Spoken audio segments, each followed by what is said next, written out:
అందరికీ నమస్కారం. మనుధర్మ ప్రకారము బ్రాహ్మణుడు ఎంత ఘోరం చేసినా కూడా తక్కువ దండంతోనే సరిపెట్టాలి.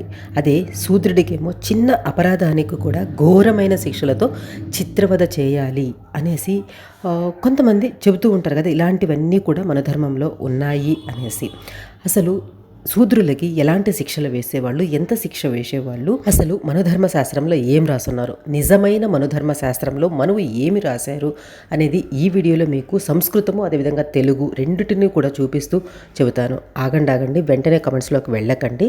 దయచేసి వీడియో కంప్లీట్గా చూసిన తర్వాత మాత్రమే కమెంట్స్లోకి వెళ్ళండి. అష్టాపాద్యం తు శూద్రస్య స్థేయే భవతి కిల్బిషం షోడశైవ తు వైశ్యస్య ద్వాత్రింశత్ క్షత్రియస్య చ బ్రాహ్మణస్య చతుషష్టిః పూర్ణం వాపి శతం భువేత్ ద్విగుణా వా చతుషష్టిస్తి దోషగుణవిద్ధి సహా. అంటే ఒక వ్యక్తి ఒక తప్పు చేసి ఆ తప్పును తానే గన అంగీకరించినప్పుడు అదే ప్లేస్లో ఒక శూద్రుడు గన ఉంటే అతనికి 8 యూనిట్ల శిక్ష వేస్తారు. అంటే ఫర్ ఎగ్జాంపుల్ 8 కొరడా దెబ్బలు. అదే స్థానంలో గన ఒక వైశ్యుడు ఉంటే 16 కొరడా దెబ్బలు. అదే ప్లేస్లో క్షత్రియుడు గన ఉంటే 32 కొరడా దెబ్బలు. అదే నేరం బ్రాహ్మణుడు గన చేస్తే ఆ బ్రాహ్మణుడికి 64 లేదా 100 లేదా 128 ఆ కొరడా దెబ్బలు శిక్ష విధిస్తారు. అంత ఎక్కువ ఉంటుంది. అంటే సామాన్యుడి కంటే విజ్ఞావంతుడికి ఎక్కువ దండన ఉంటుంది అనేది దాని అర్థం. అంటే ఏమీ తెలియని పామరుడి కంటే అన్నీ తెలిసిన పండితుడు ఎక్కువ దండనార్హుడు అనేది మనువు భావం. ఇది మంచిదే కదా. ఇందులో తప్పు ఎక్కడ ఉంది? ఇప్పుడు మనం ఏదైతే శూద్ర కులాలు అనేసి అంటున్నారో ఒకప్పుడు అవి లేనేలేవు. ఉన్నవి వర్ణాలు, 4 వర్ణాలు. అవి కూడా వచ్చేసి గుణాలను, స్వభావాలను, యోగ్యతను, సామర్థ్యాన్ని, వాళ్ళు చేసే పనులను బట్టి బ్రాహ్మణ, క్షత్రియ, వైశ్య, శూద్ర అనే 4 వర్ణాలు మాత్రమే అప్పుడున్నాయి. ఇంకొకటి చూద్దాము.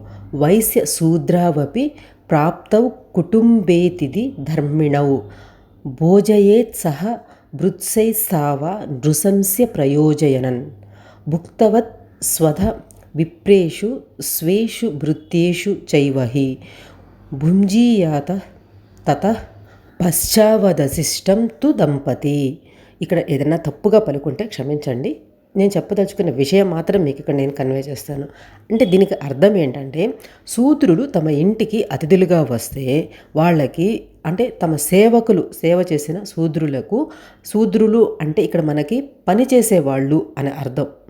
ఓకే, వాళ్ళకి భోజనం పెట్టాకే ఆ గృహస్థ దంపతులు భోజనం చేయాలి అనేసి మనో చెప్పారు. ఇది శూద్రుల్ని అవమానించడం ఎలా అవుతుంది? మనుధర్మాన్ని పాతిపెట్టేసి కులరహిత సమాజాన్ని స్థాపించే దిశలో చాలా వేగంగా ముందుకు పోతున్నాము అని చెప్పుకునే ఈ కాలంలో తమ పని వాళ్ళకి భోజనం పెట్టాకే యజమానులు భోజనం చేసే సంప్రదాయాన్ని ఎవరైనా పాటిస్తున్నారా? పనివాళ్ళు తిన్నాకే మనం తినాలని చెప్పే మనమేమో అమానుష శూద్ర ద్వేషి. మనం తిన్నాక మిగిలిన పదార్థాలను పనివాళ్ళ మొహాన పడేసే మనమేమో మహామానవతా మూర్తులము. ఇది ఎంతమంది పాటిస్తున్నారు చెప్పండి? నిజంగా ఎవరైనా కూడా గుండెల మీద చేసుకొని చెప్పాలి. ఇంకొకటి చూద్దాము.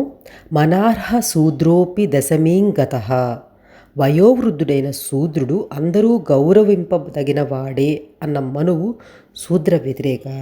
అలాగే నిర్దిష్ట యోగ్యతలు కలిగిన బ్రాహ్మణుడు విరాట పురుషుని ముఖం అవుతారని, దేశాన్ని రక్షించే క్షత్రియులు బాహువులు, వర్తక వ్యాపారాలు చేసే వైశ్యులు తొడలు, కాయకష్టం చేసే శూద్రులు విశ్వాత్మకు పాదాలు అవుతారని పురుష సూక్తంలో చెప్పడం శూద్రులను అవమానించడం ఎలా అవుతుంది?